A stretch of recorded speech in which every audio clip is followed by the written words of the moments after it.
Good afternoon, everybody. Joe Signori with OPG Advisors here. We're hanging out with Tom Henske. He is a longtime friend and a CFP for over 28 years.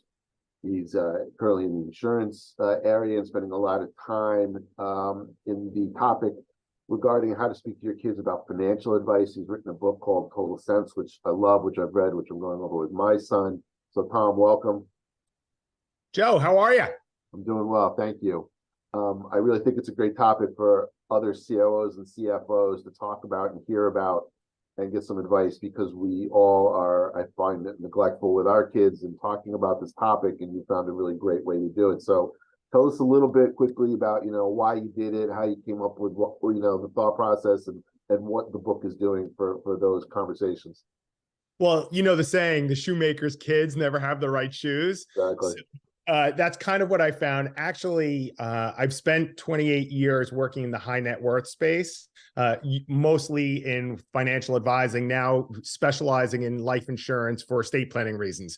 And the reason that I made that pivot is I found that there's this huge hole on how we educate kids about money. And as my kids were getting older, I started to think to myself, oh, this is terrible. I'm a financial advisor and my kids don't know basic things like compound interest or budgeting.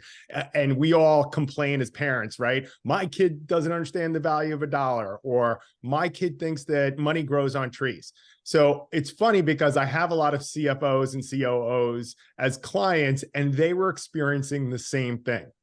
So COVID hit and we're all locked in the house and trying to make, do with the time. So what did I do? I decided to write a book.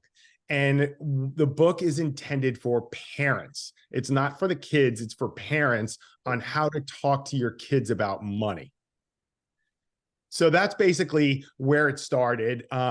Also, I'll tell you a quick little story.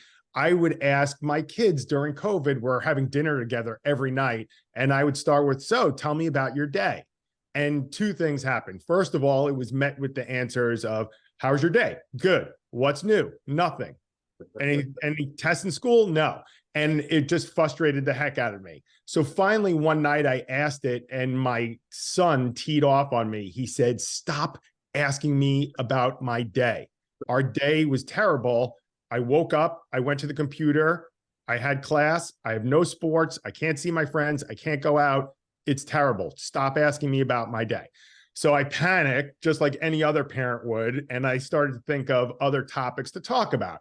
And I decided to talk about money at dinner, because you have your kids as a captive audience for 20 minutes, and the conversations were amazing.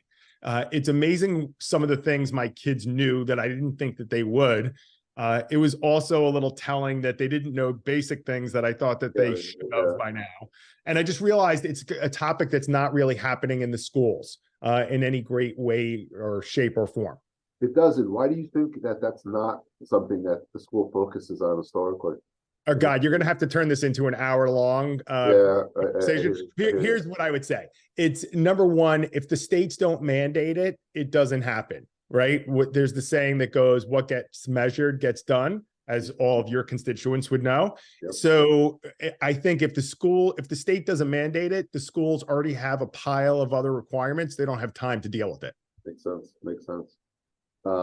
That's great. By the way, everybody who's listening today, I want to point out to email OPG at help@ourpeergroup.com. We're going to provide a copy of Tom's book to everybody who's interested, who's listening to this. It's a great read, and I highly recommend it. Tell us a little bit too, but what are you doing these days? Sort of how is this branched out for you from the topic in the book that's leading to other interesting things? What are you up to? Well, it's pretty interesting how it morphed. It started really getting hot in the financial advisor space, because financial advisors are always getting asked this question of their clients: how do I teach my kids about money? So it's a great solution. So they usually send the book and they have drip emails that they'll send. There are 12 chapters, one per month, to teach their own kids about money.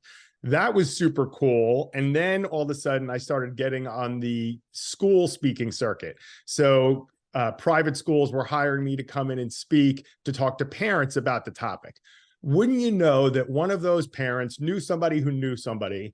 And now I'm literally on the coaching staff of a top 25 men's basketball team as the personal finance coach, literally on the coaching staff. So I go in, I fly in, I have my class, I have office hours with the players. Well, most of the players are getting paid this NIL, name, image, and likeness money. So it's been amazing how it's taken off. Never in a million years, if you had asked me, would I be sitting in a room teaching 15 top basketball players about money? I never would have said that. Yeah, it wasn't the plan when you went into it, but that's really interesting how it morphed into that. That sounds really a great marriage of finance and sports together, which is really cool. Well, this has been great. I appreciate your time. I really do, and really do enjoy the book and the topic that you're having people talk about. So, like I said, anybody who wants a copy can reach out to me, and let's have a follow-up. If you do another one down the road, love to talk to you again. That's awesome. Thanks for your generosity and sharing me with your group. I appreciate it. My pleasure. Have a good one, Tom. Okay.